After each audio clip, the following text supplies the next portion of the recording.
This is a huge problem and it sucks. Trust me, I'm telling you from the perspective of a driver. You're having problems with the truck, you're stuck on the side of the road and nobody's getting the phone. You feel like the last being on earth, and that is not okay. You're not in a safe spot, you're in a dangerous spot on the shoulder of the interstate. Somebody needs to get the phone right there and then and address the problem. Relationships with dispatchers. Most drivers quit dispatchers, not companies, because the dispatcher is the main point of contact. The dispatcher is the guy that the driver works with the most.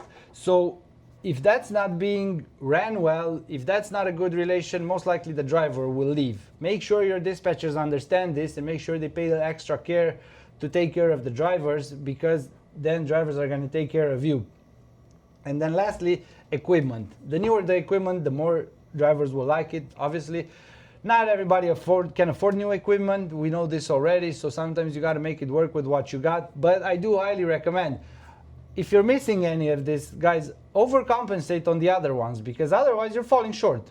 And if you're falling short, we get back to the same vicious circle. You fall short on some things, you don't overcompensate on the other ones, so now you expect the driver to bite the bullet and put in the extra work. It's not going to work out, guys. It's not going to work out for anybody. So make sure you take care of the drivers. We are going to move on to the owner-operator part of the video right now. So owner-operators, I'll be honest. We're always honest here on the trucker side, but I want to be specifically honest about that. There's not a lot of verified, rigorous owner-operator retention statistics, so I don't want to throw some wrong numbers here. I'm just going to speak from personal experience, from the perspective of a company that ran almost 10 years, 100% owner-operator. I'm going to say, owner-operators, take a step back. And the first thing that I want to red flag around, as bad as it sounds, stop believing your bodies. This is one thing that I get a lot. My body made so much money. My body's making this, my body's running that. Never ever have I seen a settlement of one of these bodies. These bodies that constantly gross $3,000-4,000 extra per week. I always said the same thing, man. Everybody can have a good week. Yes. But when somebody comes and says, I'm going to throw a number, for example, right? Somebody comes and says, I make $10,000 a week.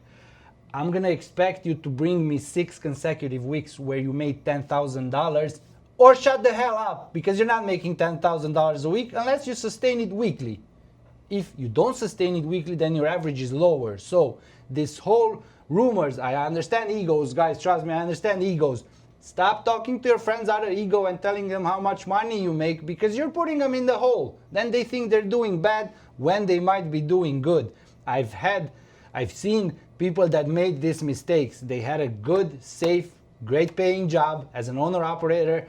They left because their body is making more. And then guess what? They came back 3 months later.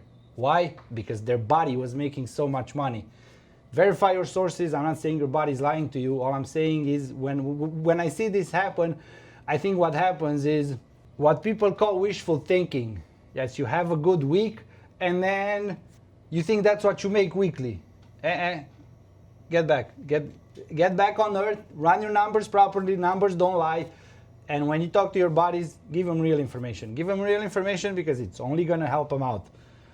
Then the only actual verifiable information about owner-operators in the industry is the fact that most owner-operators, it's actually around 999 out of 1,000, which is bad. They fail at lease purchase. I've made videos about this and I'm going to keep making videos about this. If we want this trucking industry to get anywhere, you guys need to stop buying that crap. You need to stop.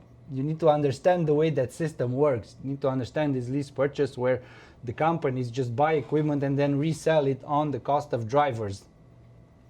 Good morning. Watch the other videos. We have videos about this. We're going to have more videos.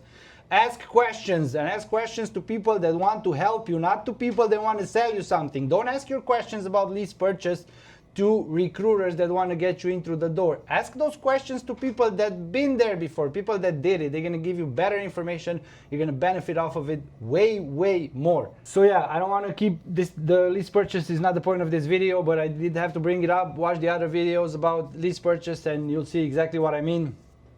Now I'm going to talk a little bit about what retains an owner operator. Well, first of all, respect, just like a company driver. because we fall very short on respect in this industry, I gotta say, and we need to correct that right now, not later, right now. And then after you respect them, be transparent. Be transparent with the money. I've seen settlements from owner operators that look like a bomb just dropped over there, and they can't understand anything. Constantly every week they need to call accounting, they need to call payroll, they need to understand what is what. That is bad. Just be transparent, be simple, have consistency on the settlement, have consistency on the deductions, explain those deductions from the hiring process, make sure the hiring process matches the settlement when the guy puts them next to one another. Then give them consistent and profitable freight as much as you can. Yeah, we all know that the spot market has its ups and downs. Owner operators should understand that too. Companies should understand that too.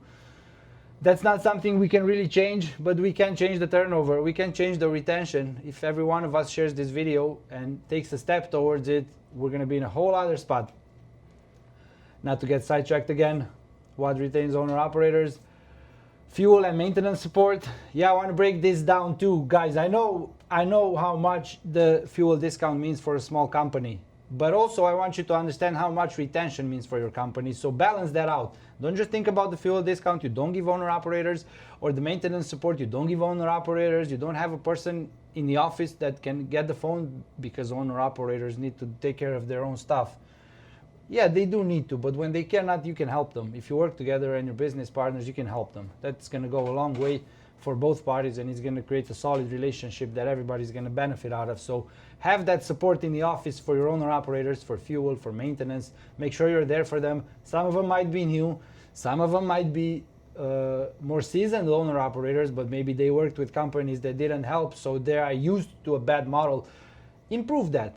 Do better than the other guy. If we all do that, we're going to be in another spot. And then treat these owner operators as a business partner, not as a leased-on employee.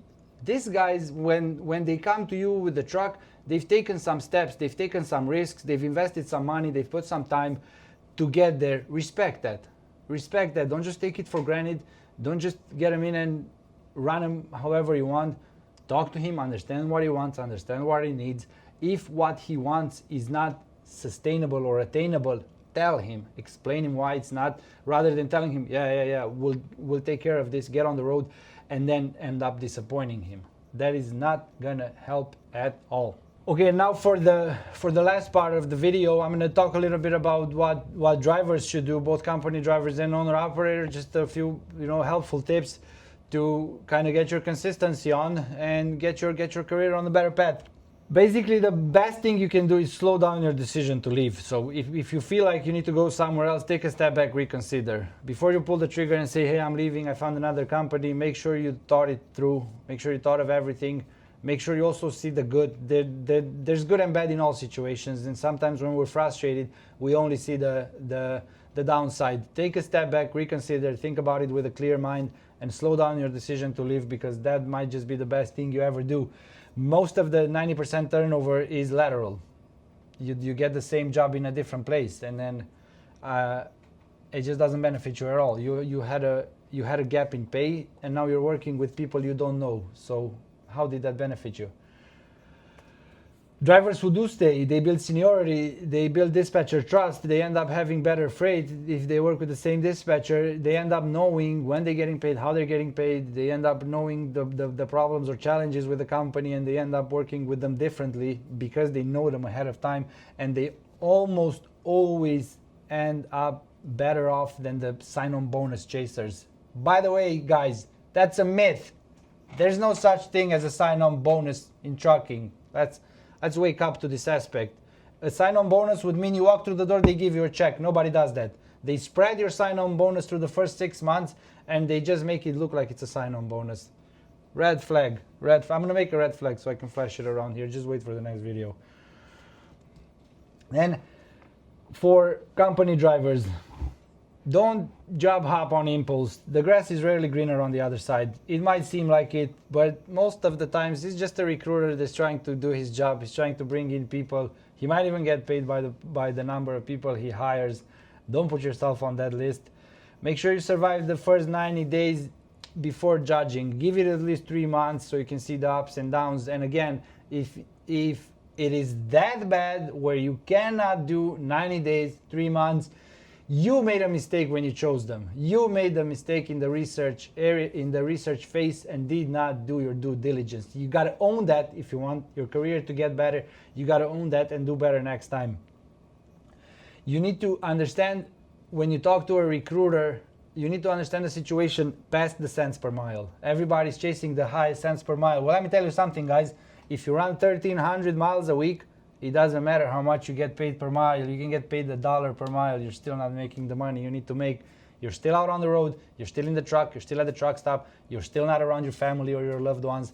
So make sure you vet the offer and understand the ins and outs past the cents per mile, because sometimes there's more value in the pay package than it is in the cents per mile.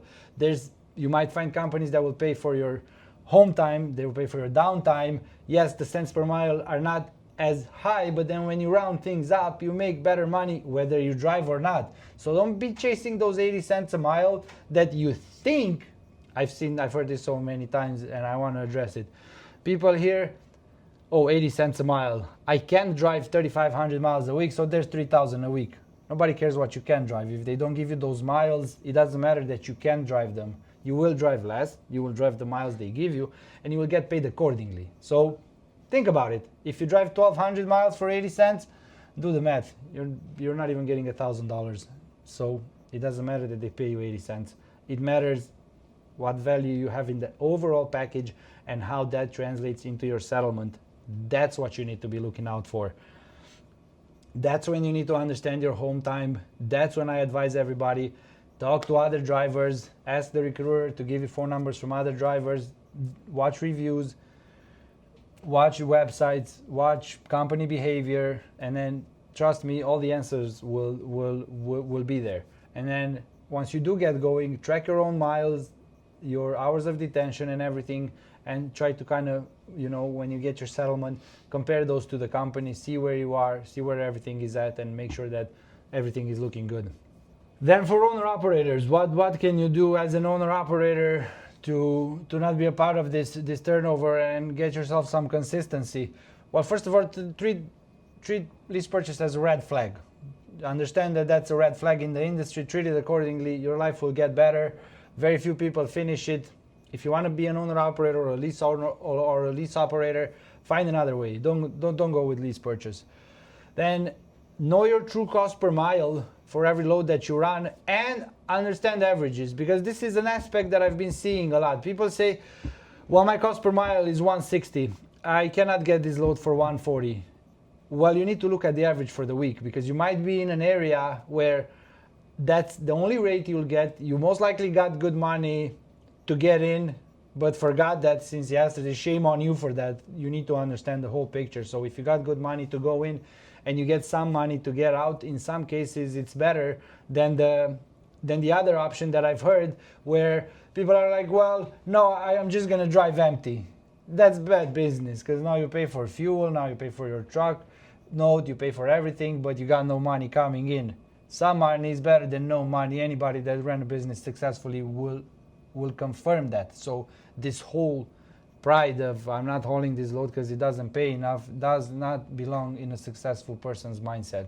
Understand that, and it will benefit you more than you can ever understand. Demand, then as an owner-operator, demand itemized settlements. Ask your company to show you everything they charge you for. Ask them to be transparent and make sure that they follow through with that, because that's your income, that's your money. You need to understand all of that.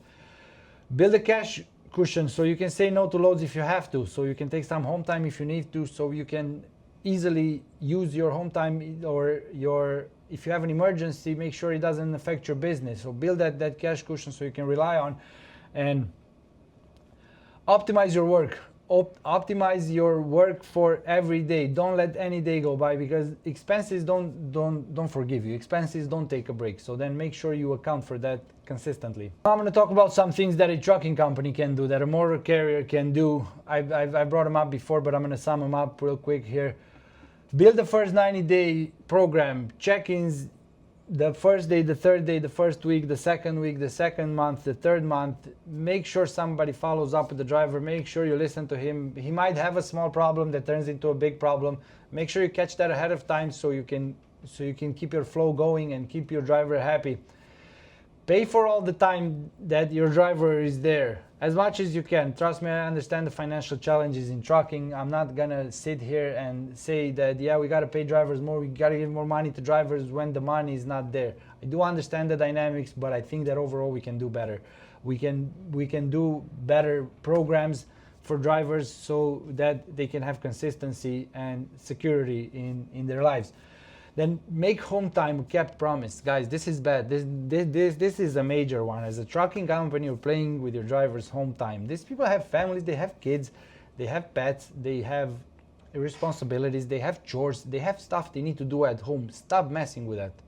That is insane. Just imagine you're trying to leave the office at 5, somebody keeps you in till 10, strapped to a chair when you don't have a choice. You're not gonna like it. Nobody's gonna like it. Don't do that to drivers anymore. You promise them home time, give them their home time. And yes, leave room for exceptions. There's breakdowns that can happen that can mess with home time. There's shippers and receivers. There's weather that can mess with that. There's all sorts of variables. Don't put your name on that list. You can do better. I think you can do better. I think that everybody can treat drivers better. Then train and incentivize your dispatchers for better driver relations. Most drivers leave because of the dispatcher. And I find it funny how companies can replace 100 drivers, but they cannot replace the dispatcher. Red flag. I don't have the red flag, but it's a red flag again. So take care of everybody that works there, not just the dispatcher. And then as a company, I think you should track your actual cost of the turnover. I think not a lot of people do this, because if they did do this, then they would do better. They would do better to drivers, and they would appreciate drivers more. They wouldn't be like, it's okay if he leaves, I'll just find another one. Because when you understand the real cost, which is around $13,000, you're going to want to take a step back and take care of that guy, because your operation will get much smoother. Your finances will get much better if you do this. And again, I want to emphasize this again. Please share this with everybody in the trucking industry, because I want everybody to work on this. This can only work as a common effort. This is not something that me, you, or anybody else can change on their own. This is something where each of us have to put a little bit of time, a little bit of effort, and we are going to see these changes. I do want to thank everybody for watching this video. I know it's very long. If anybody made it to the end, congratulations. I want to know what you think about it, and I do want people to share this with everybody they know. I want everybody in the industry to watch this video, and I would like to know what everybody's planning to do about it, because it is a problem that is affecting everybody, and if we don't do something about it, nobody will. And as of right now, we're just spinning in a vicious circle, and this is bad. This is bad for all of us, and I would really like to see a resolution. Thanks for watching this video. This is Kevin with The Trucker Side. I'll get back with more information. Again, please share. It's very important. Share this video with everybody you know, and let's see where we can get this. Let's see if we can get the turnover down in trucking. Have a good day.